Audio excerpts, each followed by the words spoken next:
Hello and welcome to Wednesday's Here and podcast. I'm Bhini, I'm heading the marketing here at Wednesday, and I'll be your host for today's journey where we'll be reminiscing the roller coaster of the ride that last year was. Joining me today are some of our familiar faces. We have Ali, the CEO at Wednesday. We have Rameez, the head of delivery. We have Srikavi with us, the head of people and culture at Wednesday, and Mag, the CTO at Wednesday. Awesome. So before we dive in, I'd love to hear everybody's take and on what you guys expect out of this podcast. Let's start with Ali. So we've always done year in review. We've written about it before. We've built websites, shared it with our customers, etc. But I think this is the first time that we're recording a conversation between different Yeah. people. So I'm really looking at, learning from all of you in terms of what has gone well, what has worked for us, what has not worked for us, and also maybe talking about what we're planning to do for the future. So I'm looking at it as something that we talk about, record, put it out there, and that's gonna hold ourselves accountable to the whole year that's coming. And hopefully we'll look back next year and see what smart things we said. Yeah, Building in public. that's a beautiful way to put it. What about you, Rameez? I would say, okay.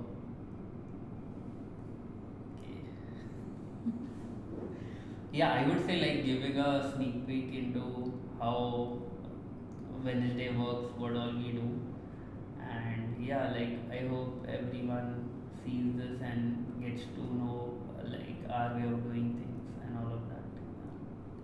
I think Sounds fun. it's Yeah. very similar for me as well. I see this as a window that people can look into how we work, what it's like Yeah. working with us, how we work with each other, and also reflecting on the year that went by and what the next year holds for us, or at least how we plan on tackling the year forward.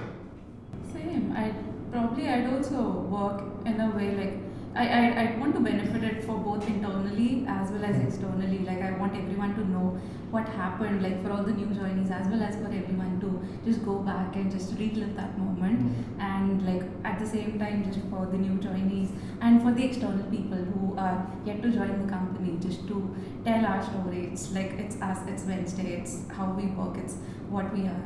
Right, and like hiring, that's of course that's the priority.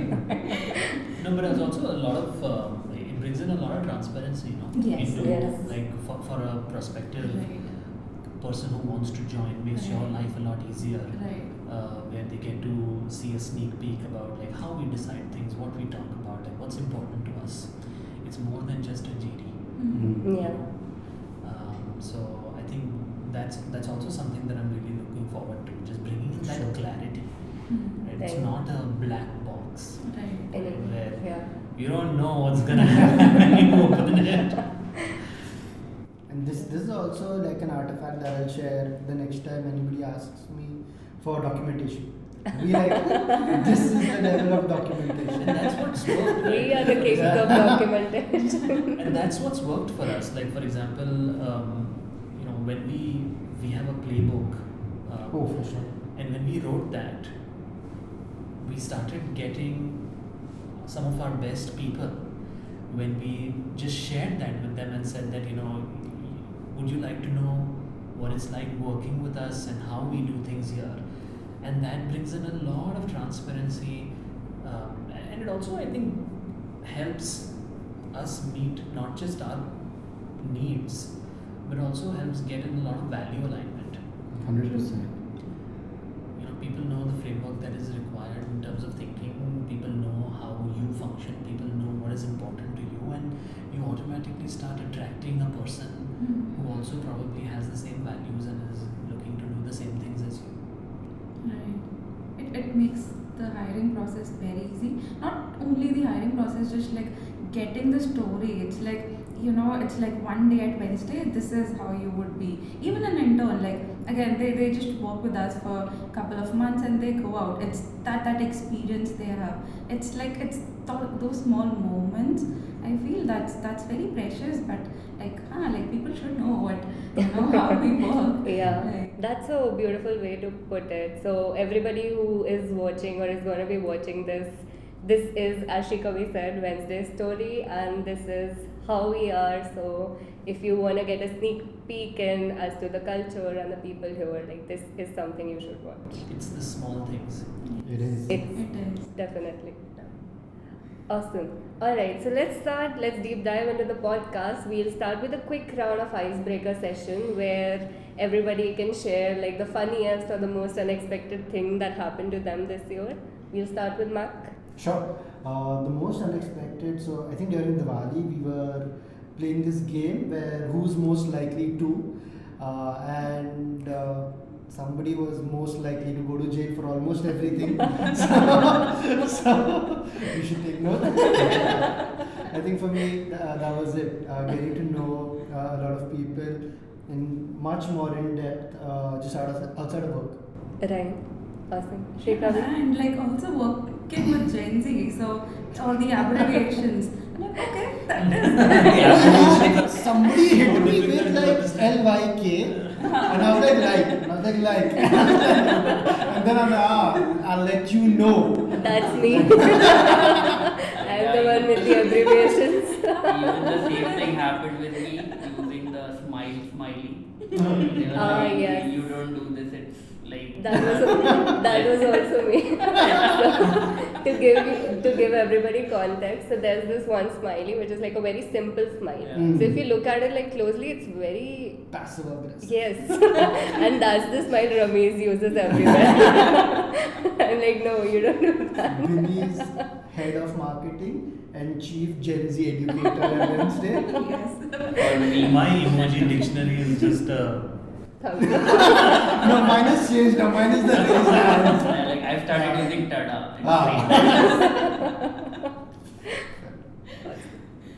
What was the about question? What about you, Ali? unexpected. I think there are many people who have really surprised me this year. Some people have stepped up to be leaders without us even thinking that they would. So I think a lot of people have really surprised me in terms of their leadership capability. Another thing that has been very surprising is just like customer experience. I think many a times we put ourselves on a magnifying glass and see what wrong we're doing. But if you actually just step back and talk to your customers, you'll realize that there are like 100 things that you're doing right, and it is invaluable to them. Yeah. So I think that is I a few mean, things. That's like a very amazing marketing lesson also. Like whenever somebody asks me that how should I target this specific persona or area, and like put yourself in their shoes and how would you like yourself to be targeted if you were them? Yeah, absolutely. Just being real with people. Right. Yeah. We've started doing that a lot. I think initially we try to filter in as much as possible and give you like a condensed version, but it does more harm than good in the long run. So just being real with people, telling them what the situation is, Yeah. and working with them to excel. I think that has been a very unexpected thing as well. Right. Yeah, and showing a lot of empathy, especially towards customers. I think that is also something which was like unexpected, but yeah, like it helped us a lot. Awesome. All right. So moving on, let's play a quick game of what if. So I'll throw up some hypothetical scenarios, and you guys feel free to agree, disagree, or add on to it. So the first question goes is like, if our company was a TV show, what genre do you think it would be and why? Let's start with Srikavi. It's going to be a drama. It's going to be drama. I was not expecting. People joining and their story and them reaching reaching out to others, and then client discussion, and then TL discussion, and PM discussion, and like multiple episodes. Either a drama or a K-drama as well. It can be a good K-drama too. It takes like 16 episodes to build up with a whole character development arc. Each person would have a different story. Like it would be different K-dramas. Right. Then it all comes together. For me, it'll be sci-fi. Most of my conversations are futuristic. So.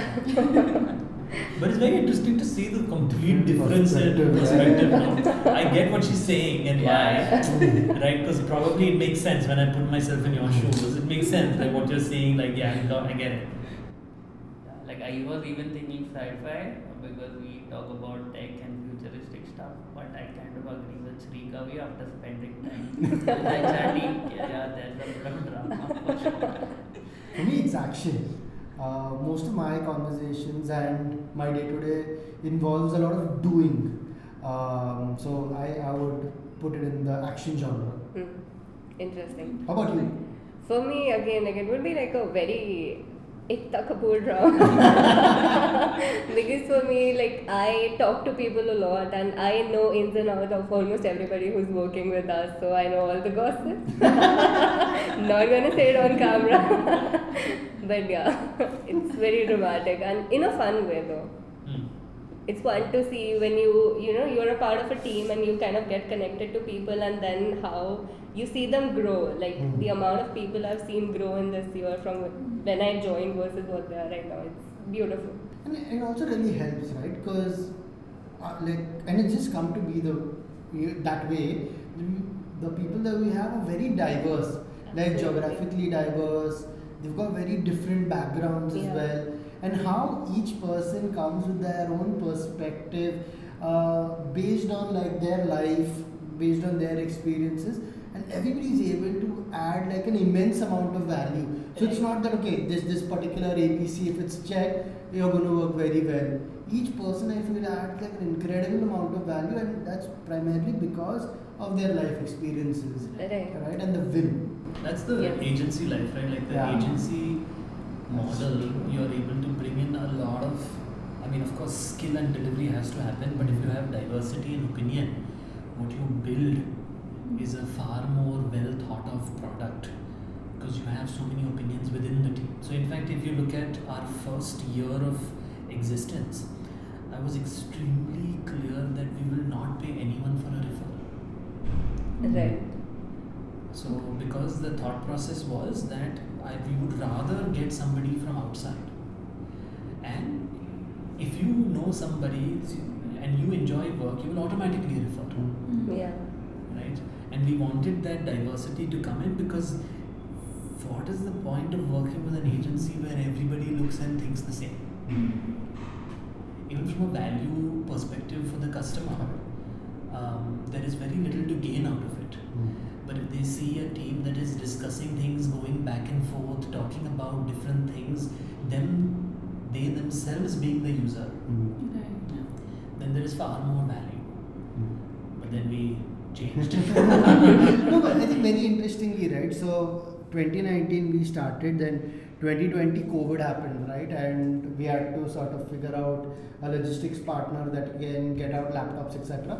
And I remember being able to, or rather sending laptops to Kashmir, and I also remember sending laptops to like Tamil Nadu, and I remember somebody used to live very close to the Nepal border as well, up north, and we had people in West Bengal, and we have people on the left as well, right? So I think the true diversity, and like going back to unexpected things that we did in 2019 versus now, right? For an agency our size, in 2019 is in itself we started very rigorous documentation and training and onboarding programs to bring about a lot of consistency in delivery. Right. So though we had a lot of diverse opinions, etc., we agreed upon what's the right way of building digital products, and what should your convention, etc., look like, which brought a lot of uniformity in delivery across multiple projects. I think that was quite interesting as well. Yeah, like for example, we don't have any QA person. Oh yeah. Right. And that blows people's Right, that mind. shouts a lot of How people. can you all release without QA? And the argument is the same, right? There are logos, there are like high stakes, and how do you all deliver? Rameez? That's the whole value problem. When you look at it from a customer's point of view, it makes them think, how does this work? Yeah. Yeah. Because it's very different from the status quo. If you are looking at another services organization, they may have a different value proposition. But here the thought process was that you want to create a differentiated offering, but you want to focus more on automation. Right. So, yeah, I thought I cut you. Yeah, like focusing a lot of things on automation plus the delivery drama thing we are doing, where we get in different personas and test out the app, right? That really helps. Like the entire team is engaged, so that really helps us in delivering without having any QAs in place. Yeah, it's also extremely high ownership, right? Because everybody is in the mindset that they are the last line of defense. There is no second factor or third factor that is going to go and check, okay, is this correct? So it's a function of like high autonomy, high ownership, and then having the tools to actually implement that as well. Right. So with line of defense, I think I have this question where, like, if we were all on an intergalactic journey in a spaceship, what do you think our roles would be? Srikavi. I would still be an HR. I'll just like assign. She'll be with a board and just checking off stuff. Did we take food? Did we take? Interesting. I'll be managing the guns. Okay. Awesome. I'll be the bridge between the commander-in-chief and the team. And What Ali? about Commander-in-chief. He has no option but to run the ship. No other option. I mean, I can't say like driver or something. Commander in chief it is. Awesome. I'll probably be like Groot, sitting in the back seat having fun and being a part of everything and bringing a little chaos. Yes. Also, I might also make sure that snacks are there in the spaceship. Oh yes. That's Very important. Very important. That's very we need the fuel. Yes. Awesome. So now that we have talked about your specific roles on an intergalactic journey, what if you had a day where you could like swap jobs with any one person in the company, and what would you want to do and why? You start with Mac? sure, I'll swap with any one of the engineers. I'll code and say no to all meetings. The ones that I attend, I'll be on mute and actually be coding only behind the scenes. And then every time somebody says my name, I'm like, oh, sorry, I just lost my network. could you come again? Right. Interesting. What about you, I Srikavi? would be an intern. It's like fixed duration. I'll complete the work around se. And yes, of course, like I'll gossip. I'll get to know the team. I'll work with multiple people. I'll work with everyone. Yeah. Yeah, you still have HR intentions behind you. Value. I'd probably be you. I'll just sit up straight in his chair, like give people everything that they want so that they realize they are asking stupid things. Yeah, I would be you. I'll take over the HR team and I'll try to sort out the drama. Interesting. Alright, so let's put on our serious hats now, but not too tight. Don't worry, guys.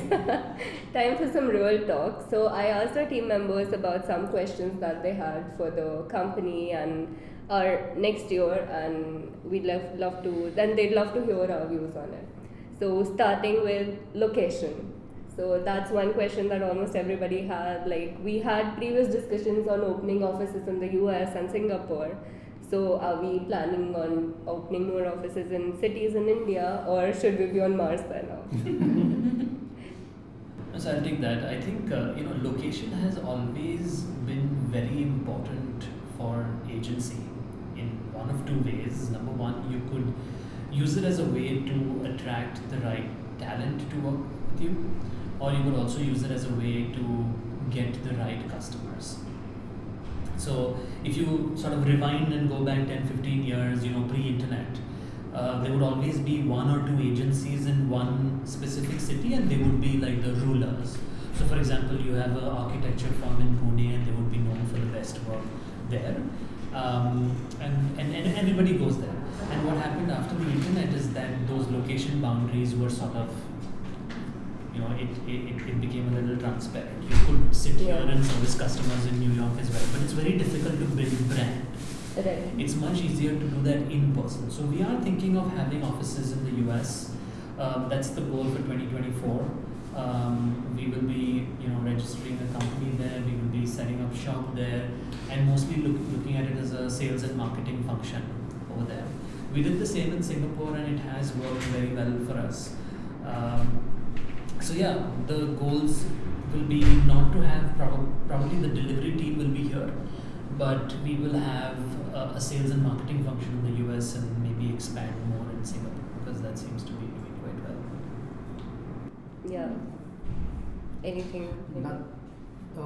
I think the thought process behind not trying to expand to multiple cities in Pune, in India, has been that Pune has worked out very well for us. So like Ali highlighted, location sort of targets two problems, right? One of them being talent and the other being customers. So Pune as a location gives us access to very high quality engineering talent, and we constantly want to double down on that. So we're not too worried about that. So most likely no new offices in India at least. But never say never. We never know. We do have remote folks working Yeah. with us. I mean, it's not like we're just in Pune. We do have people working all across India with us. But I think HQ will be here, and most of the good stuff will be happening here. But we will have, I do see like satellite offices in terms of marketing and sales open up in other places. For sure. There is a huge location advantage if Right. you are there. What about you, Srikavi? I've heard that you have traveled, like you've gone from different places. So how is Pune when it comes It's to very friendly. talent? It's like people are so good. They're so polite. it's true. Yes, we are. So yeah, I mean everyone wants to come to Pune because again all the cities it's like very crowded. I mean Pune is getting crowded, but it's like it's everything. The location, the weather, it's too good. Like I think also relocating here is easy. Like there's like no question asked. Like it's easy. I think also like getting people to Pune is like actually easy. Like as compared to getting them to Gurgaon, probably that might be easy these days. But yeah, I mean it's Pune like as a city, as a place. In general, I just love it. I don't want to move away. +1 to that. What about you, Rameez? Like, what do you think delivery and location? Yeah, like as Mac and Ali mentioned, right? Like we have a lot of talent pool here. So definitely we have one of the best teams, I would say. And so yeah, we have like the talent pool here, and we've been going to different colleges here. Some of the best colleges, I would say, and picking up folks from there. So it's been really helping us. And I've been born and brought up here, so I can talk about Pune endlessly. And how great It's home. Yeah, it's home. Pune is home. Yeah. I think a lot of other.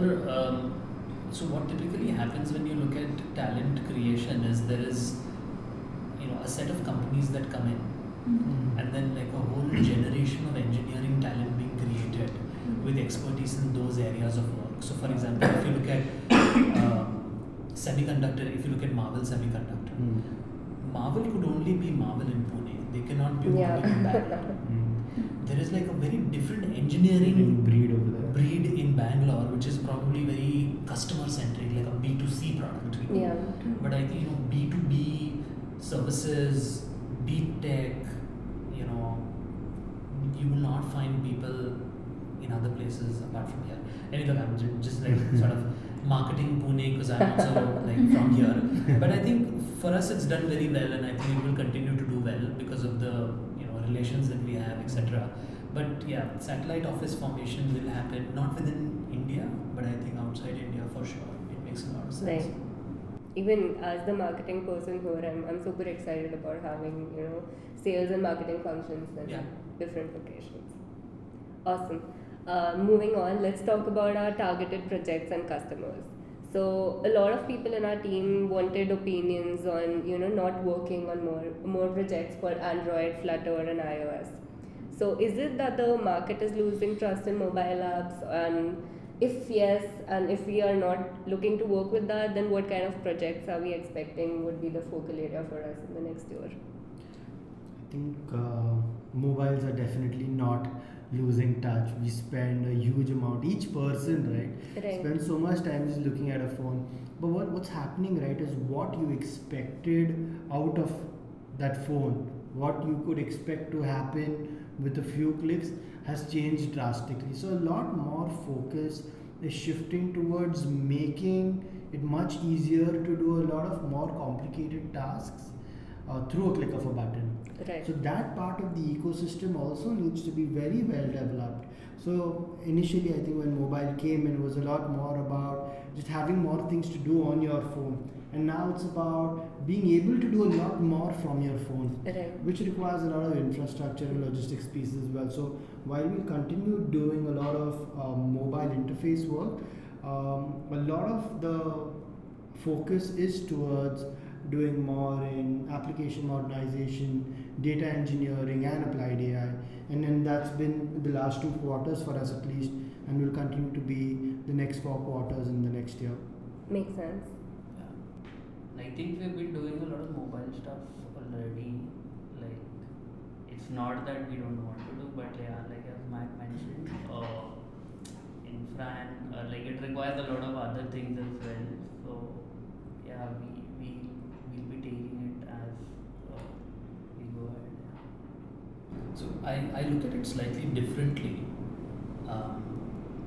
So every person sitting on this table has probably spent majority of their career with engineering related to mobile. Some of the other thing, right? Like including me. Like I spent the bulk of my career. Well, I would not say bulk, but majority of my career with mobile and doing some of the other sort of engineering. So I think the first wave of what mobile did to digital adoption was convenience.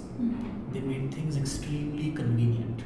So a lot of the engineering effort went into bringing convenience to your fingertips. And I think the next wave is going to be about intelligence. Right. So what we now need to do as an agency is figure out, using the different tools that are available, which may be mobile, web, backend. What these guys are talking about is that it's not just mobile anymore. We need to figure out how these different things can be used to bring in an element of intelligence. And you may not necessarily have a mobile app as a solution, but the interface may still be the phone that you access the solution through. Another way to look at it is services, the way that they've typically been sold has been on the basis of expertise. So for example, let's say a customer outside of India or within India goes to an agency, they go to them for expertise in a certain area. There may be a company that has been just doing Android application development. Now, basic laws of business tell you that when you have too much demand but too little supply, the business arithmetic makes sense. But if you have mediocre demand and too much supply, the business arithmetic does not make sense. You have pricing pressure. And I think that's what's happening with the expertise business angle. So when you have companies that specialize in an area of work, let's say Android application development, you may not necessarily have an edge anymore. So I think the service offering also needs to change, where you may say that we are going to do AI and data engineering because you have that differentiated experience, because that expertise is difficult. But you also now in application development need to look at your service offering differently, where you say, I'm not selling Android application development, I'm selling a service which is called, let's say, launch, which is something that we do, and it includes much more than just Android expertise, where we are looking at it from the angle of, can we take just an idea from a napkin sketch to a business? Now there's a lot that goes into doing this apart from engineering. There may be some user research, user design, there may be some design sprints, there may be some iterations to getting adoption, there may be iterations to getting engagement. And all of this combined into a service offering still makes a differentiated proposition for a buyer. So the way I think about it is, the next wave is going to be about intelligence. And there, technology expertise is not going to bring in a differentiator. You need to have a multifaceted, approach to building a solution. And within the application development space, a service offering that is much more than just tech would probably work. And that's the direction that we're going in. And I think that's also what we've always been talking about, right? With small teams with a large impact, that's always been the thesis, that a group of really motivated people that work very well together can punch way above their weight class. Right. And what's been happening within like this year at least is that AI has proven that point. Yeah. So what you can do or just doing has become much easier Right. with assisted tooling. So now the but obvious next step in evolution has to be intelligence, right? Because everybody can do. Right. Now you need to be able to provide a lot more intelligence, and that's exactly like Ali said, right? That's the direction that we're headed in. Right. And now that we're already on the topic of, moving ahead and what we are thinking the next wave would be, what do you think are the kind of customers that we'd like to work with? Like, do we have an ideal persona? We do. A John Doe? You want to take that? Yeah, of course. So we want to work with ambitious entrepreneurs or decision makers, where we are given ambiguous problem statements. I wouldn't say ambiguous, I would say ambitious problem statements. So we want to work at a level where somebody can give us a problem statement and just have checkpoints. And that's an engagement model that I think I would really enjoy, where there is a lot of trust, there is something ambitious that needs to be done, right? And of course the means of doing that has to be digital, because that's where we are at. But yeah, so we want to work at a deeper level with product companies. We want to find customers that are going after tough problems, and this can be something. So both of these are going to be equally challenging for me. Like, for example, a person who's trying to get you groceries in under 10 minutes, or a person who's trying to solve for healthcare in rural India. Both are extremely ambitious and difficult problems to solve, and both will require a team that can, number one, move fast, that is extremely skilled, that is small, that works well together, and we want to sort of be this team. And what you'll realize is, if you start doing this yourself, is you're going to take so many years to get this right, and we provide that accelerated value. I also think like ambitious is ambiguous. It has to be, right? Right. Because if it's not ambiguous, it means you've spent too much time planning every Planning detail. everything. You've got everything, all the T's sort of marked off, etc. And it cannot be ambitious by virtue of that. You have to move with some amount of ambiguity, and you need to be able to have a team that you can speak to in an ambiguous way, and is not just waiting on you to chalk out each and every detail. Right. You need to go and build the business while execution needs to happen. And I think more and more, or at least rather, the more time we spend doing this, we realize we thrive in that ambiguity, Absolutely. right? Where we are able to provide things that nobody thought of before, Yeah. right? And bring about that differentiated value proposition. So I think more of that in the next year. And that's a very interesting thing, because when you talk to people who've been consultants all their life and you ask them like, why do you like to tell people what to do? And what you realize is the reason why people enjoy this is because they get to experience a vast variety of problem statements, and it gives them so many dimensions to, or frameworks to think about solutions, right? That it is a far superior experience, at least it's been for me, in terms of learning. So you could probably have 5 years of learning condensed within a year if you work on just 2 projects with us. But it's very counterintuitive to other kinds of consultancies. In an agency model, like a consultant is expected to do a lot. Right. It's a very, very, very strong action bias. You have a problem which needs to be gone yesterday, Yeah. right? That ability to turn the ship around, no matter what phase of the journey you're in, right? You could be in like a steep downward spiral, and they're still expecting yesterday for everything to be fixed.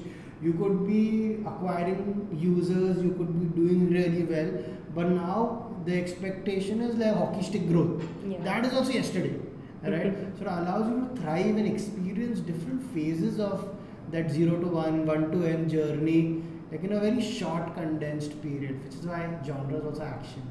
This is like too Makes much a happening. lot of sense. Yeah. So a subtle plug, but if the person watching here is an ambitious or an ambiguous entrepreneur and wants to work with a team who understands your problems and the way and does not want to micromanage at all, you know who to talk to. Awesome. So now that we were talking about customers, or I was talking about customers, my next question is for Rameez. So since you have taken up the ship as the head of delivery, so what are your plans on improving the delivery experience for customers, and what new are you bringing to table next year? Yeah, so for the customers, what we want is someone who is really engaged, right, while we are building the product. And we have taken this customer centric approach where we'd like you to be involved, we'd like you like that immediate feedback while we handle all the tech parts, right?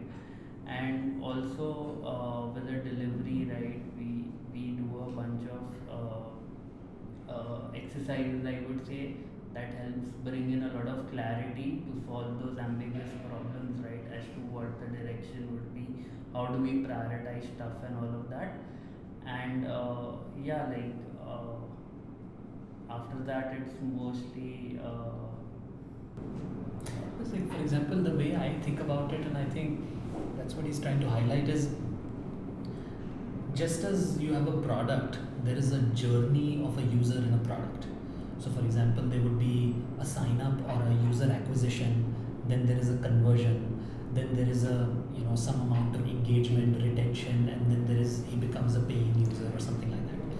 So I think of the customer journey even in a services business to be the same, where you have some marketing that's going on, that's building awareness, then there is a conversion or a sign up, he becomes a customer on Wednesday, and there's a lot of activities that go in through his journey, his or her journey with us. What these activities are supposed to do, and the way we measure it, is through our NPS scores, which is what does a happy customer mean for Wednesday, And we like to think about this as a way as to, do we get to solve the toughest problems that they have?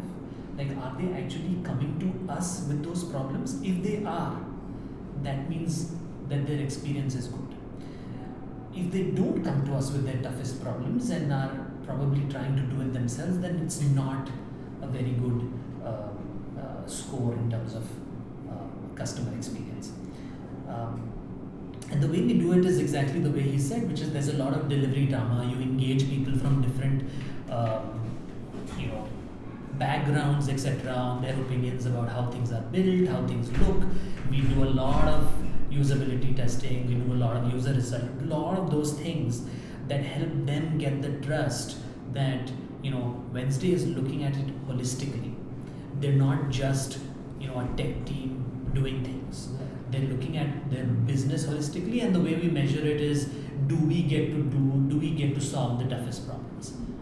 When you sort of like drill down and understand what's an engaged customer, what's a person that's truly engaged, right, is a person that can be asked questions related to where they're going, how they'd like to go, what are ways in which we can measure how far ahead we are in the journey. Once you start doing that, right, it allows people to also understand, because a lot of times ambitious founders could be in their own circle, sort of listening to a lot of ideas along the same lines. Right. Having some amount of questions allows them to be engaged in something out of the box as well.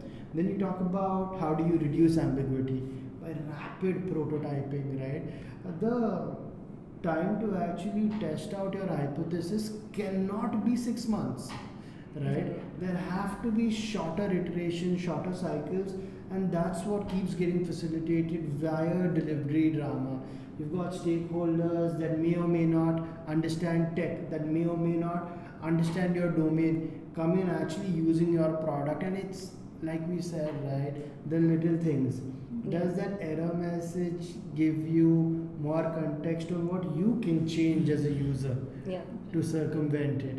I think it's these little things that get focused on in delivery drama that truly make it a differentiator. And for those people who don't know what delivery drama is, you might want to explain what delivery drama is. I have a better way. Why don't you reach out and work at Wednesday notice, and I will personally come and explain it to you one-on-one. So it's just an internal term that we coined up. We called it like, you know, DD, which is what, you know, an investor would do, which is due diligence. We called it delivery drama, which is certain activities that we realized if you did, the outcome was exponentially better. So for example, when we released something and we got the engineers themselves to come in a room and use it as a user, we found that they themselves understood what bugs were happening. They saw other people also face those bugs and then took ownership and it got solved without somebody having to tell them anything. And there are a lot of such activities that we've identified that bring in a lot more value. One that I'll talk about very specifically, and I'll deep dive into it in our one-on-one meeting, is going to be like goal measurement. Before you actually build out a feature, or before you build out a module or a product or whatever it may be, right, it's very important to be able to evaluate how much did it actually measure up to your proposed value that was thought, right? So let's assume you're building a friends feed, right, where you see the different activities that your friends do with their friends, and the hope is that being able to do that will allow network expansion by 1 level or 2 level connections. Actually being able to evaluate how much of people's network got expanded or increased through this feed is very important. This is not basic analytics, it's X number of page views or that, or X number of button clicks, right? It's actually evaluating user journeys for every little small feature that you make, and being able to understand when to pivot and when to deep dive. It's extremely important to understand whether that feature is used less because it was not built correctly, or because it was not placed correctly, or because it's a finding problem or because it has no value, right? And you let the customers tell you both, right? So that's one of the activities within delivery drama that has completely skyrocketed NPS. Right. And that's, I think, also what customers want. 100%. Like, for example, the software outsourcing business or offshore development is not new. It's been going on for a long, long time. There have been multi-billion-dollar businesses that have been built on this. I just think that the way that the next generation of these businesses will be built will be far different from what has already been done. So if you're looking at a traditional IT services company which probably focuses a lot on expertise, and that too tech expertise, like we have the best Android developers, for example, I don't think doing the same thing is going to yield the same result anymore, because you're not just competing with them, but there are similar companies in Africa and Eastern Europe and other places. So you have to have a differentiated offering that is not just different, but it's also different in value creation. So it's no longer about the expertise or the number of people, it is rather about the outcome that you are able to produce. So the measurement itself has changed, and that can lead to a differentiated offering that I think people are looking for. I've never met a single customer or a single prospect, I would say, that has not talked about these softer side things that these guys are highlighting. They all miss that in the traditional sense. Yeah, I've never been part of a conversation with anybody where they aren't excited about product-led growth. Everybody wants that, right? Nobody wants to have to spend a whole lot of money on AdWords, right? You have to do it because other things are not in place, and that is where the magic happens. Absolutely. And I think that's also very similar to us, right? Like even if you look at services, it is actually PLG. It is product Has led to be, growth. right? It has to be. Yeah. Because the people who experience working with us are going to actually go and get us another customer. So that's another yardstick that we use to measure, in efficiency, NPS. What is the referral rate that is coming in for newer signups? And PLG in itself requires a lot of change, right? Because what worked 6 months ago cannot work today. The world changed on its axis, and maybe those shifts are not as dramatic as the advent of AI in the last year, but you see some kind of shift every 6 months, and if you don't change according to it, we will be left behind. Adopting change is very important in PLG or in the services business as well. Being able to do what there is demand for. Right. And even looking at it from a marketing angle, I being in the market, even as a person who has talked to a lot of vendors and wants people for their services and everything. It's always about, as you said, the outcomes. Like if we are to work with a vendor for any kind of even these little things like a podcast, like the podcast that we are recording today. Like even that we took a lot of time to find the right person because the outcome was the differentiator for us. Coming back to the change aspect that he mentioned, I was talking to a good friend of mine, and he spent about 20 years in consulting, and he's continuing to do it. And I was like, why not, pick any other area or any job related to a certain vertical? And he mentioned that I've become opinionated, but I still have the capacity to listen to others. And it's very interesting when you think about what he's saying, is because after you spend more than I think 15 years in the industry, you become fairly opinionated about this is the way that things are supposed to happen. But I think consulting is so different because you're constantly challenged to do things differently, that you are always willing to listen to a better way of doing things. It's exactly like that, right? Like I don't think once you're a consultant, right, I don't think it can be taken out of you. Every time there is like something, right? Like inside there is a light bulb. Like I'll fix it. I'll fix it. Right? This can be, and it's not always just fixing, right? But making better. Yeah. Becoming better. Like I can make this Always better. being the problem solver. Yeah. And I think that's what it's like for consultants, right? You can't really take the consultant out of the person, right? Every time you're in a room, every time there's a problem, you want to fix it, or there's a process that works, you want to make it better, right? You just want to optimize. It works better already. I want to reduce costs, right? That need or that desire to just make it better. I think it always is there as a consultant, and that requires you to listen a lot.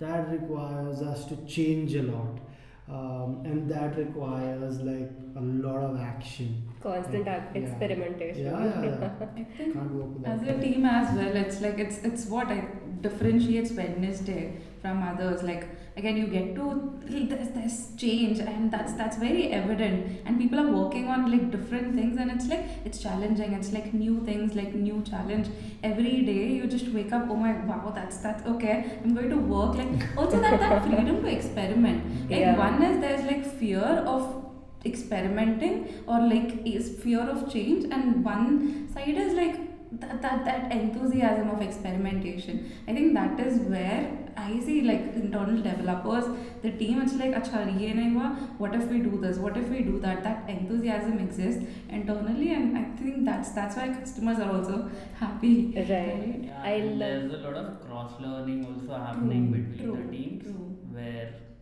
everyone knows what problem you are solving and they reach out to you if they are Right. onto something similar. Right. Right. And that's That's also actually even way before anything else happened, right? One practice that Rameez created or started was Wednesday Wisdom. So WW, and it happens every other Wednesday. And what's the objective of Wednesday Wisdom for everybody? Yeah, so basically developers share their learnings where whatever new they picked up, they come and discuss with the entire team. That way all the folks know what everyone is working on, and if at all they are onto something similar, they can just reach out, probably go watch the recordings again or go through the presentation once. So yeah, we've been doing it I think for the last 2 years now. Yeah. And I think people look forward to it, and it's very what do you say, it has a lot of variety. It's not like a particular subject or tech stack that it's focused on, so you'll see a lot of different topics being shared there, and we maintain a repository also where everyone can just go and look for a talk if they need to. And it's super interesting, right? Because let's say you're 2 people or 3 people in a team, one person is like the innovator.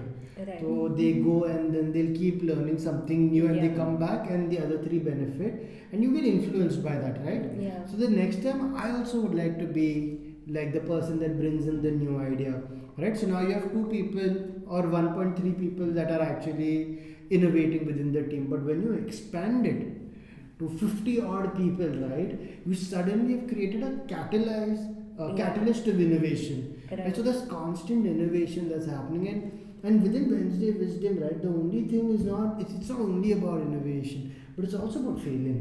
You have to fail, and we all fail, right? But being able to, or rather having a space where you can say, this was the failure, this is what I did, this was the outcome.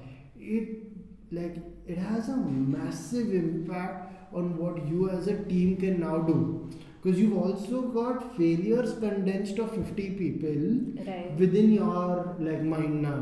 Yeah. So what you can do given a difficult situation changes drastically. I love how we've come up in a full circle as to like what industry we want to work with, what customers, and how our team is all geared up to deliver that. So let's now talk about people and culture. So one of the most popular questions of the year, the work from home policy. So what is everybody's view here on going full hermit, saving up on office expenses, or keeping the office vibe alive? Srikavi. Srikavi. I mean, personally, I've worked like last 2 years I was working remotely, so I wanted to come to the office. So coming from that background, that setup, that environment, I'm really in I'm in favor of coming to the office. Apart from that, there's also this learning that you get. You work with the team. There's, again, if you're working in one project, if you're working in one thing, it's like you have people right beside you. Like, you don't have to wait for Slack messages like again an hour or 20 minutes. I don't even know what's going on. Again, like, of course there are pros of remote work as well, but like, again, there's this learning, that there's this engagement you get from people. Like, again, the best idea, in fact, like Wednesday Wisdom, that's the formal name. I would say, like, the lunch conversations that I have, the Right. amount of things that I get to know, apart from the gossips, of course. Like, really, like, I got to know about, the Webflow K concepts, like, people in terms of joining Right. these days, they're talking about these things, and I'm really intrigued. I want to learn that. I just ask questions. Again, I get a different perspective. So I think that engagement, that's something, that fires me up. Ki, yes, I'm learning something new. So I feel like, as a learner, I again, like, all people, everyone wants to learn. Like, who Right. does not want to learn, right? So I So- think the setup is convenient for me. I would say, like, majority of people it would be, but in terms of the formal policy, I think Mac and Ali would. I think culture is, it's obviously possible to create culture in a remote setting as well, and there are various ways of doing it. Yeah. But having the ability of just being like, "Chal, let's go down for lunch," right? Having those candid conversations unplanned, I think allows for a lot of camaraderie. And if you want fluid functioning within your team, having the ability to truly speak to each other one to one is really one thing that fast paces that camaraderie. I feel like True. having the ability to be amongst a group of people and throwing open an idea and suddenly getting to hear very diverse views on it, right, maybe there, and this is actually true because our design team has built part of the hiring process. So the HR function has been drastically, or like, has a huge contribution from the design team. The engineering team has contributed to something else, etc. That cross pollination gets facilitated very easily when, like, you've got a group of smart people within, like, the same space. So I think it allows for a lot of fast pacing True. or short circuiting of Yes. certain things. Yeah, and like sharing a lot of ideas where whenever I'm sitting next to someone, they'll just come up and say, why are we using this library, not that library, right? And all sorts of like that, those type of conversations, they have been only possible, I would say, in the office space. When working from home, not everyone is that forthcoming, is what I've seen. And like breaking ice with people face to face, I think it has helped me understand their perspectives and like understand how they are thinking about something. So yeah, I think that's Also, it. the persona of people, right? So this comes up from the so we had this year our annual event this year, and the perception I had for a lot of people who were working remotely and I met for the first time, it changed drastically. Yeah. Like, okay, I didn't expect XYZ to be such a good singer. Like, I didn't Yeah. expect XYZ to be such an extroverted person. And the amount of knowing you can do when you meet in real life, and that was just one day. Yeah. So doing that every day just brings a more harmony, I'd say. Working remotely there is definitely that advantage where you save on commute time. Yeah. There is no taking that away. But then again, I feel like what you're doing with that save time also it's a very good thing to think about what we're doing with that save time. So yeah. Yeah, everything has pros and cons. Yeah. I think also, like, throwing off ideas, like when it's like, again, if you're working remote, remote, it's like it's only you, like throwing off ideas to yourself, and that's like after some time, It's it's like just in a it's bubble. right, right. It's just one perspective. If I'm like in a setup, like again, calls is one thing, but again, just like at an instant, I just like turn my table around and like there's another person, right? Like again, we do have conversations every like by end of the day we're tired, but still like we are throwing off ideas. Okay, we can do this, we can do that. That's like oh, that's like that's something that works, that works very well, especially like again like especially from hiring perspective. If you want to learn, if you want to adapt to that change, I think this in office setup helps a lot in that Absolutely. perspective. And like that superpower, I'd say, after being remote, of just being able to walk onto somebody's desk and just asking them questions instead of waiting for them to respond. I do that a lot. What about you, Ali? Um, so I think that work from home and remote work are two different things. Right? For example, Wednesday works remotely for our customers. But I think what we're debating here is, what does work from home is that, so look, we can't really create policy without knowing what people want. So I think it's definitely going to stay. It's not like it's not going to go. But on the other hand, I also question, I don't know if more responsibility can be taken on in a work from home setup. So if people are looking to progress in their careers, you would definitely have more responsibility. I just don't see that work in a work from home kind of setup. And then the reasons for that is exactly what everybody has highlighted here, which is, more responsibility would mean people. It would mean interacting with different Stakeholders. groups, right? Like different, like cross, multifaceted, different departments or whatever. I don't know how that will work. So I think there is like a limit. There is a ceiling. And I think with the survey we did, right, we discovered that people didn't know, okay, this also could have been Oh, done, yeah. or they could do this also, right? Yeah. So like we got to know that from like feedback sessions. Yeah. Mm. Things become really clearer when Yeah. you actually see other people do it. Huh. And it's the very like silent or whatever features Yeah. of what we do in our everyday, which makes certain things okay or not okay. Right? Just being yourself and seeing other people, how they behave, interact in a similar setup, right, makes you sort of understand a lot of implicit things, Yeah. which becomes very difficult because to sort of explain over a call or sort of like a G meet with your camera on, which is also a 30% probability. Yeah, less than that.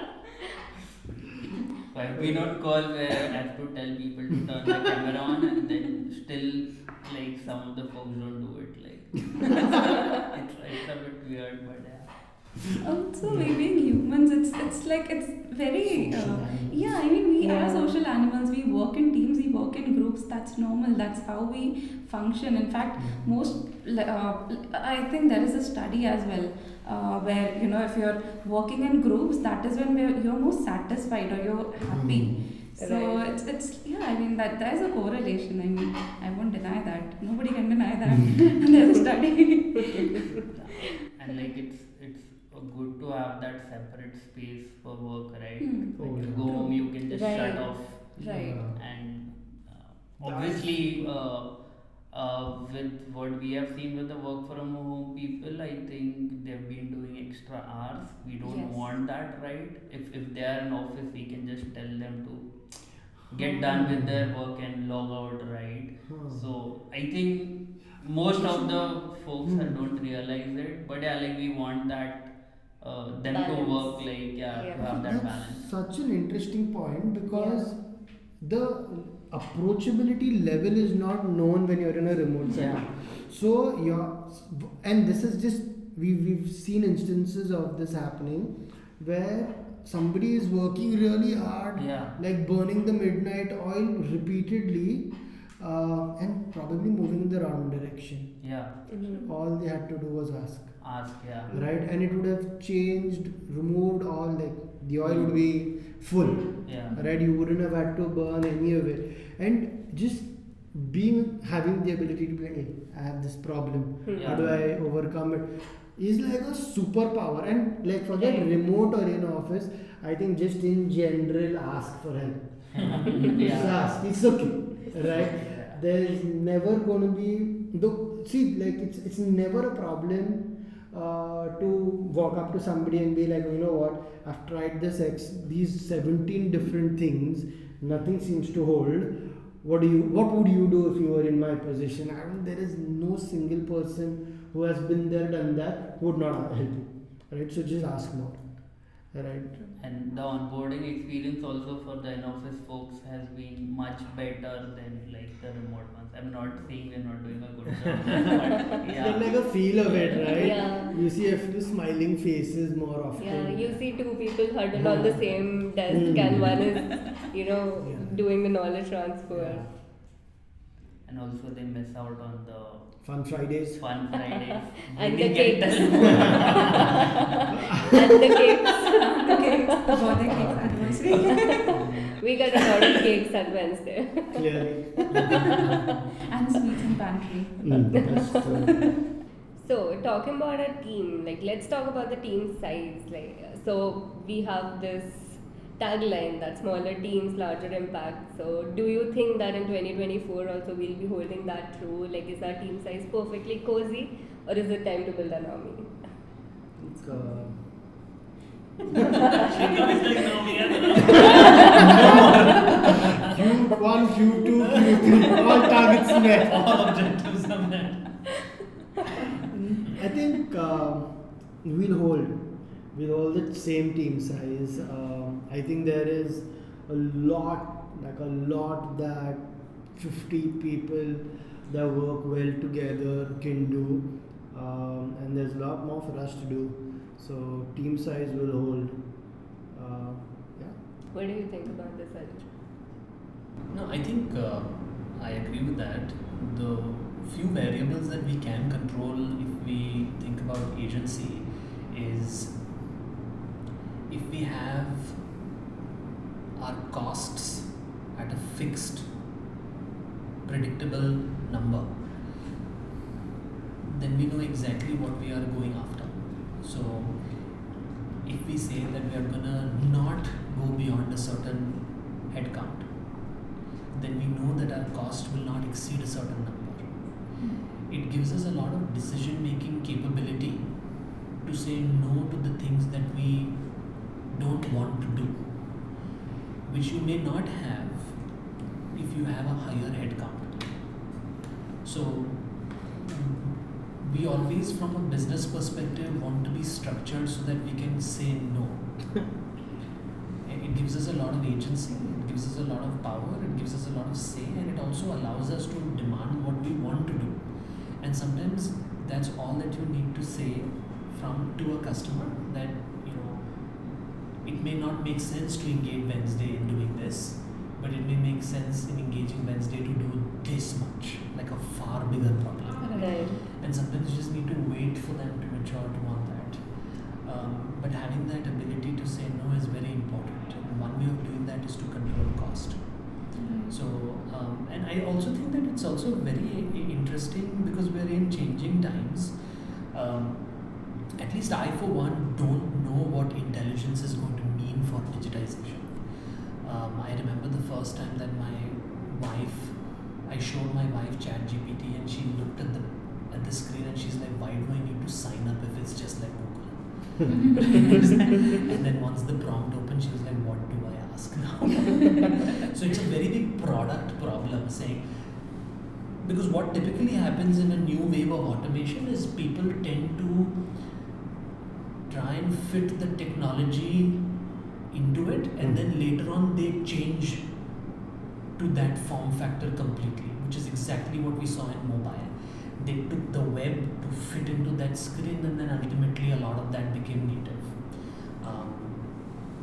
We're probably going to see the same thing with this wave of this layer of automation or intelligence. So there is a lot of unanswered questions in terms of what these services are going to be for these new use cases. And because there is a lot of uncertainty there, one of the ways that we can protect ourselves is by saying that we're gonna have predictable costs. And that's one of our biggest cost centers. So we're gonna say we're gonna fix on this number, we're gonna see how things mature, how our service offering matures. And then it gives us a better leeway into the year coming after. True, makes sense. In fact, this morning only I was looking at the sheet of layoffs and again for the hiring purpose, like of all the candidate list, and it's like again the huge companies. Again, it's again that they have that growth settled, they have that number, they have that numbers, but again it's like hiring unnecessarily just because you have that revenue or something or the other reason unnecessarily, that does not make sense, because ultimately you have to cut some cost at one point if you're doing it unnecessarily, right? And yeah, I think we have not been in that situation where we had to do that, and I don't think we would be in a situation. So that is one plus point as well for this. For sure, and just to add on, right? Anyway, I think the thesis is that with AI assisted tooling, right, each person will somehow be able to do a lot more. So one of the experiments that Rameez is running, for example, is introducing AI assisted tools for developers. So he's running a small control group where we are experimenting with different AI tools and seeing with what is the impact with each of them. And now what that is sort of helping us understand is that a lot of the smaller tasks can now be automated. So what was expected to be a manual process now can be a click of a button in certain scenarios, and people can do more with that existing time, right? So we also have a strong thesis that each person will be and can do a lot more, right, with AI tooling, not by inventing 27 hours. Right? They'll use the tools of today to do more, and which is why I think it's very important to first fix what we have, right, and see where to go from there. Right. So talking about like where to go from there, let's go back in the past a bit. So how do you guys think that the meaning of work has changed for Wednesday? I think Rameez could be a good person to answer this because you've been here since like the inception. Honestly, I feel we've come a long way, right? We used to work in a co-working space first, right? Where it was like me, Ali, and one other guy, and so we've seen a lot of drama where one fine day the co-working space just shut, and we had no option. Then we moved to Ali's home for a few days until we figured out our next office. And there as well, like it was a terrace where we were working. There was water dripping, Leaking roof. Yeah, we had a leaking roof. Yeah, but now we've just post that moved to bigger spaces as we moved ahead. So yeah, like there have been a lot of memories, honestly. But yeah, I think And each place we sort of learned something as we moved along, right? So I think first in the co-working space we realized that one of the two parties in engagement have to be bigger. If you're a startup, you can't also be in a co-working space. That's also a startup. That needs to be well established. So tomorrow when I go to work, it's there. And each place, I think, then Ali's house, we were all working out of Ali's house. So there were 3 seats and 2 buckets. Because it was also leaking for a certain amount of time. So we realized waterproofing is important. No, and then we moved to another space and very startup-like, right? So initially we had one table, right? And everybody would sit on that table, and this part of the office was empty, and slowly we added tables. And when we shut down that office and we moved into the new one, right? And we literally saw people take the tables out. Ali and we were standing there, and we were like, oh shit. This is like 6 months went by. 6 months went by. So it was very nice, and then we moved. We took a lot of learnings from there as well. Right. So in that office was over 30-35 people, and like 1/5 of the office was the pantry, right? So happy hours was a lot of fun. So you had like an insane amount of people huddled in that very small space, and we used to play a lot of fun games. But then sometimes it was also inconvenient during lunch, Yeah. right? Because you had to wait and all of that. So now this time around, we've got like a lot of space for the pantry, right? I think a huge part of this already big office is like pantry, and just like we've got a small play area as well. We've got some games. So I think each portion was learning of its own. Okay, so like in the last office, this part was like amazing. So we got somebody to help us with the interiors, etc. And we said that okay, we're going to be smart. We're going to have 2 cabins, and we're going to have the ability to have a sliding door between the cabins. So we had a sliding door between the cabins, but it was open on top. So we had like an amazing sliding door, but like no privacy between cabins. So this time around when we were talking to the architect, I was like, but upar bhi, but you close it on top also. And then he was just looking at me strange, right? He's like, what do you mean I'll close it on? Of course I'll close it on top. Just making sure. It just wasn't a making very sure. obvious answer. But yeah, I think so. Now this time around we've got it's a small piece of I think Wednesday trivia. So we've got Wednesday is another name for Odin, and it's Odin's Day. That's how you get Wednesday, and it's a day of the week, obviously. And there are 7 days of the week,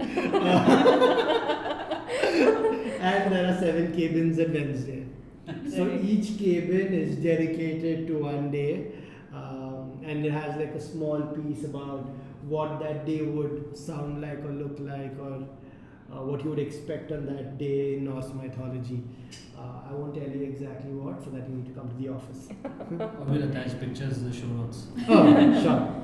By the way, Monday, the first cabin is Yeah, HR. that is what I was Yeah. Monday is HR. That's how we start our day. I'm the And last day. Fridays. No, I'm Sunday. Yeah, Sunday. Oh, right. I'm Friday. Right. Yeah. That's good. Yeah. I think also a lot of things have changed, that's for sure, in terms of like where we've been working. But our goal has always been the same. We always wanted to build teams that could do much more than you thought of. And we always wanted to solve tough engineering and design problems. So I think that has always been the same wherever we've gone. Right.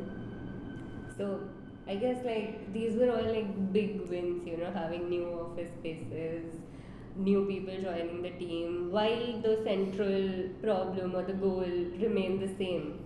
So how this one's for Srikavi, like sure we are celebrating all the big wins and kudos for us to reach there, but how impactful do you think the little things at work are? It's very impactful. I mean, that is these small wins, these small celebrations. They are the pillars, right? They are the ones that build, like create a structure where we work in. It's very like it's. I would say like again like we have kudos section. It's like small celebrations we celebrate there.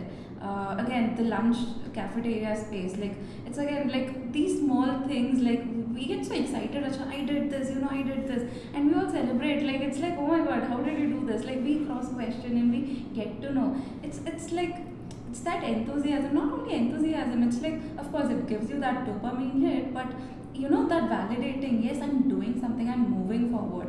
I've done something. I've learned something today. I've achieved something today. So that gives you, of course, there's this small motivation, but again that gives you that that gives you that sense ki like I can do much better, like I did this, tomorrow I'll do this.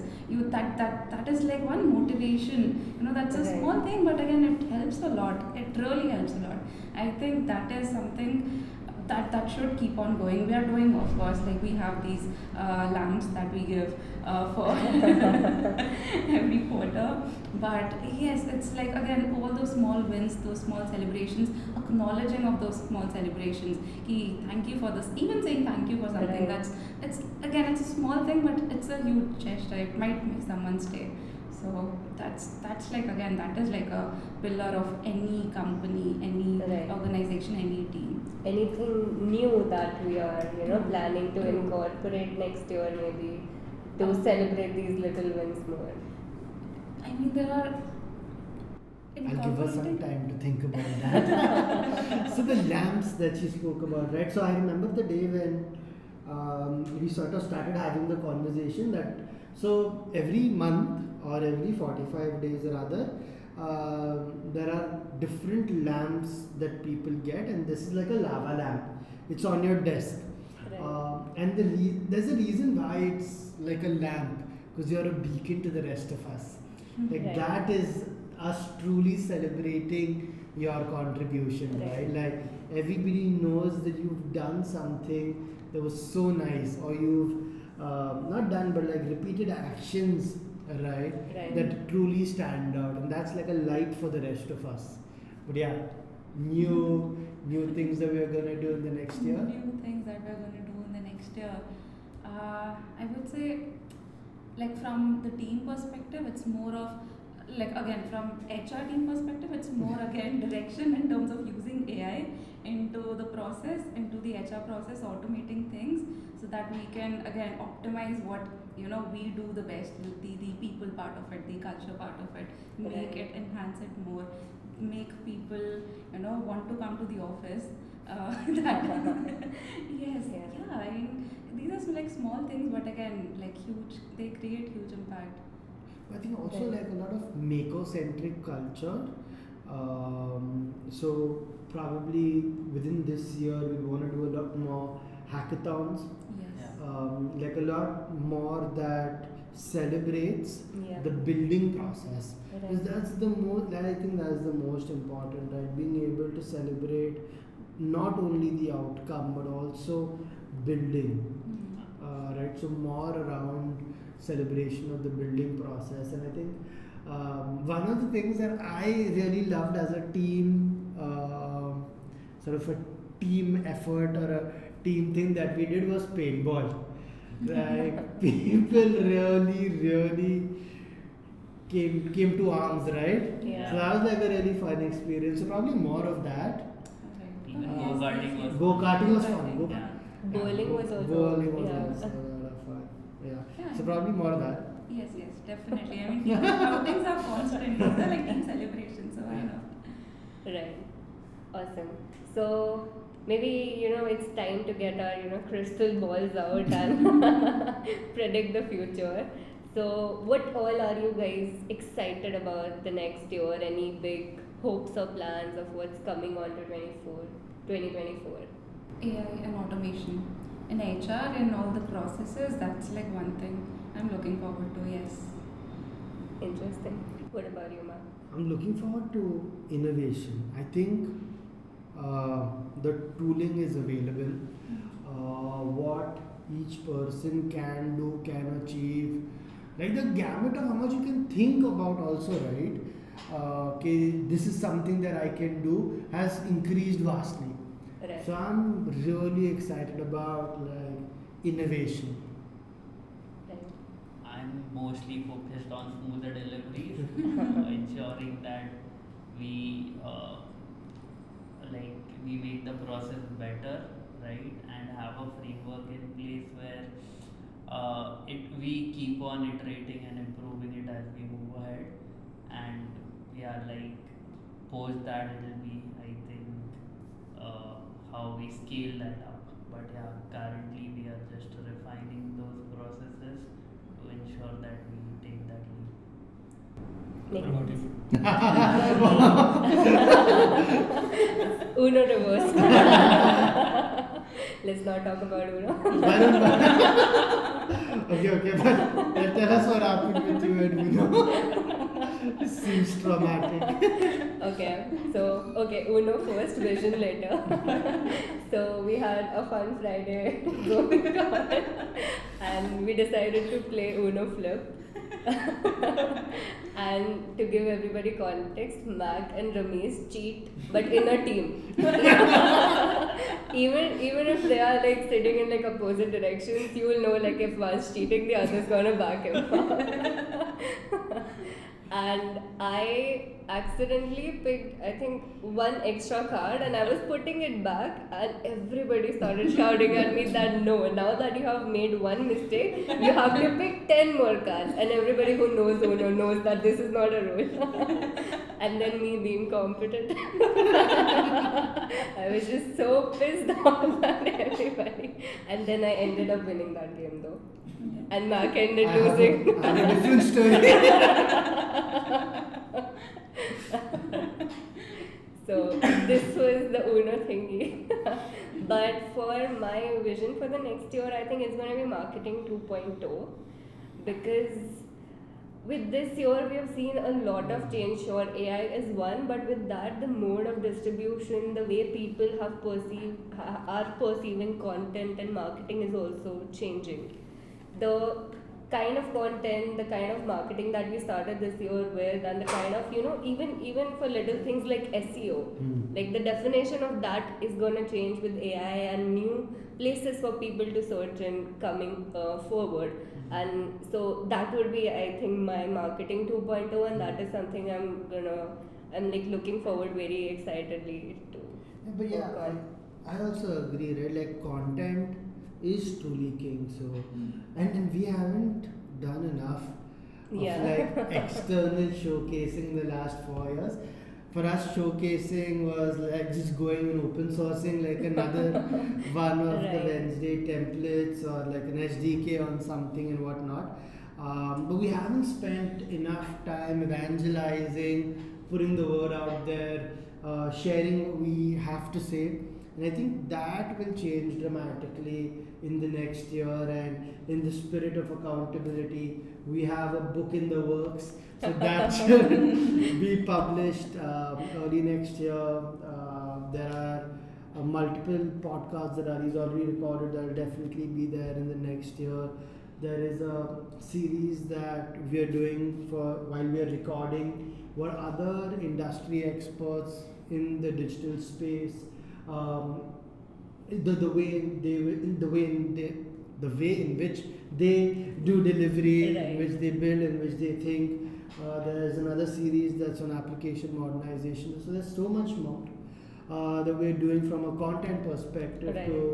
to showcase our thought process out. So I think the next year is Like, going to we're have a lot going to of be that. like a proper production house Yeah. next year. Like this, the 2023 was about getting our processes right, understanding the businesses right, and all of that. But next year is just about like showcasing the impact that Wednesday is creating. Like we have done a lot. Next year is going to be communication of the lot that we have achieved. Also learning. Yes. Also learning, I would say. Like again, in last 6 months only, like the amount of learning that the teams had, like when it comes to AI, like learning from scratch, right? So it's really amazing. So I'm really looking forward to what we can do 2024 in terms of learning, in terms of everything, like literally everything, like from starting. It's like every day, like every one next month you get something new, product is getting launched, something new is getting released. So again, to make sure that I'm on par, I have to learn something, I have to test, I have to experiment something. Right. So I think everyone is going to do that, and that is something, one of the core areas we would also be focusing on. And in the- 24, Right. yes, that setup, that everyone is learning, make sure that everyone is Yeah, learning. and the most beautiful part about learning here is like in office especially is everybody's learning together. True. Like Yes.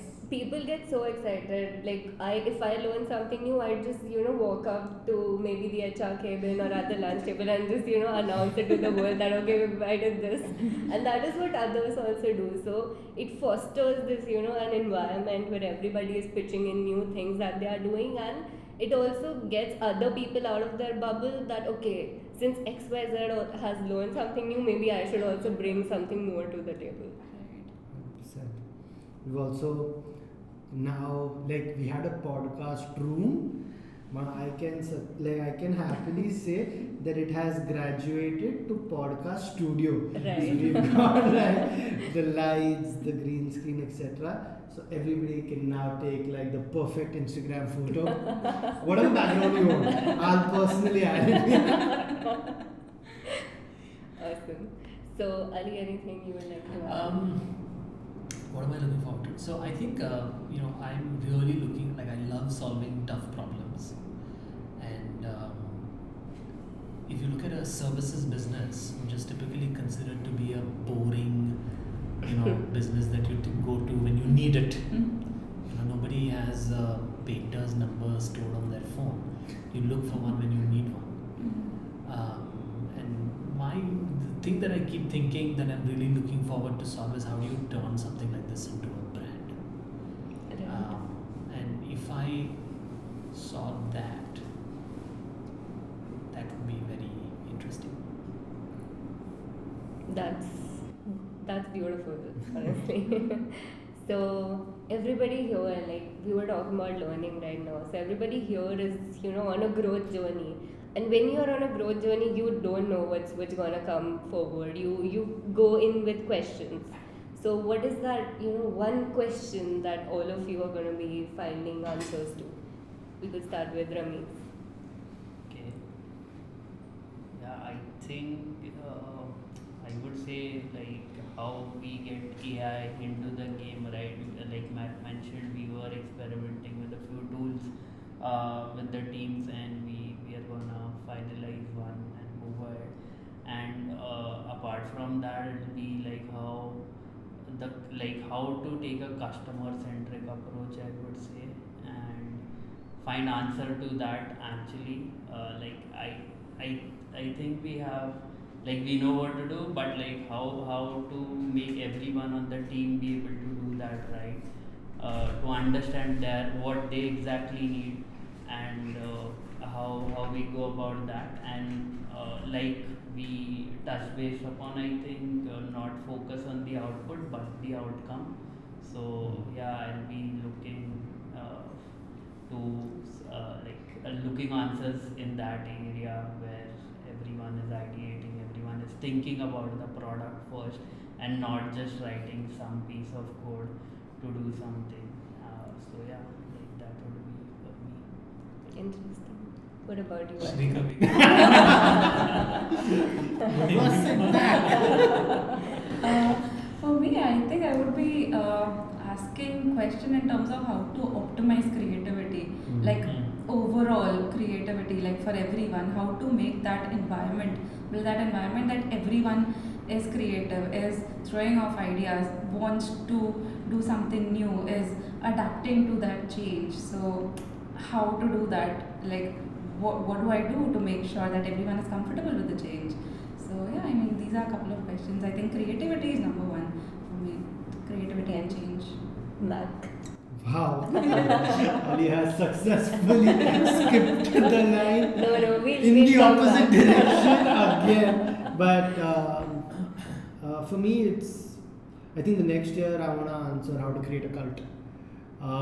So do Right. something radical that creates enough polarization, but do it for, not all cults are bad. Right.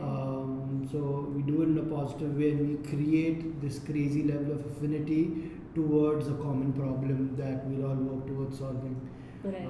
That's my goal that's the question that I'm looking for an answer to Right. in the next year. Ali. What about you? I was gonna go with Okay. No, so questions for me are all related to the problem that I've just been focusing heads down to solve, which is, what makes a services company a brand. what brings in recall value for a services company, um, you know, what do customers like, what makes customers think about you, and these are the questions that I'll continue to probably ponder over even after 2024. I don't think it's a very easy problem to solve. Okay.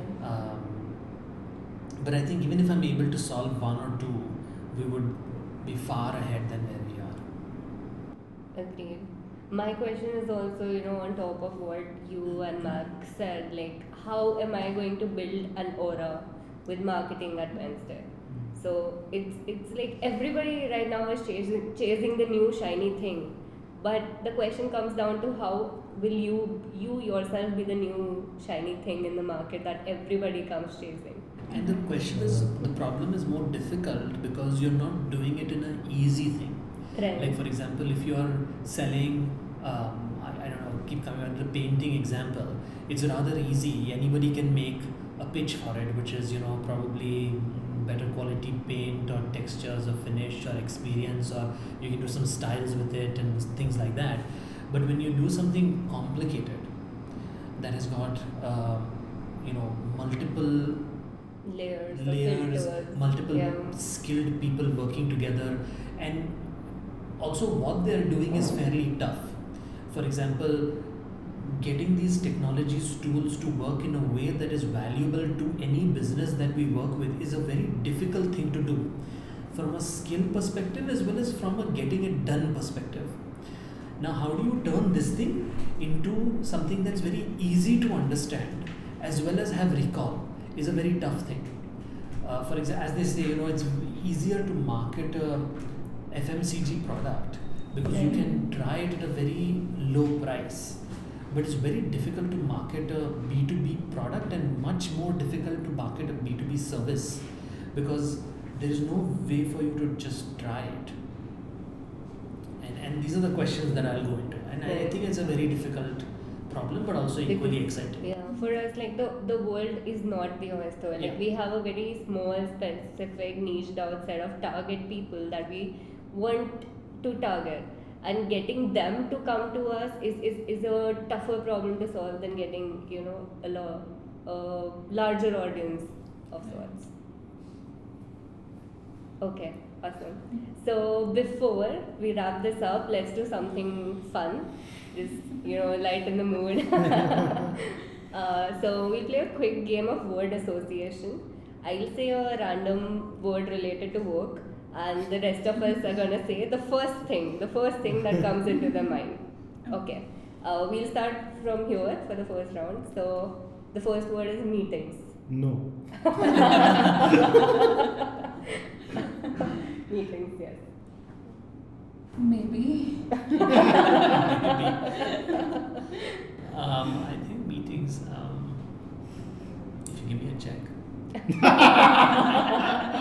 Spoken like a true entrepreneur.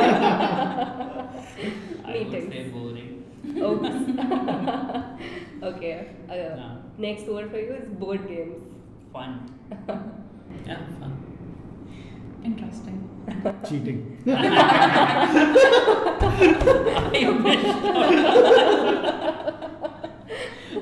That's Spoken like a true cheater.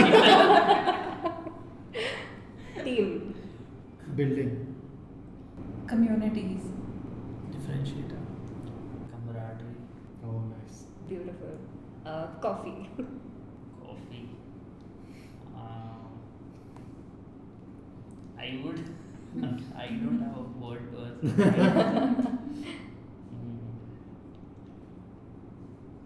Not an addiction. Machine. Tea. More the merrier. And the last word, 2024. Innovation. Growth. Growth. Customer experience. Awesome. Alright, so that's a wrap. Thank you, Ali, Mac, Rameez, Srikavi for joining me today. Thank you. Big thank you to everybody who's going to be listening to us. Keep an eye out for more adventures from the crew of Wednesday. And here's to an exciting and a slightly unpredictable 2024. Have a great day, everyone. Thank Thank you. you. Thank you. Thanks.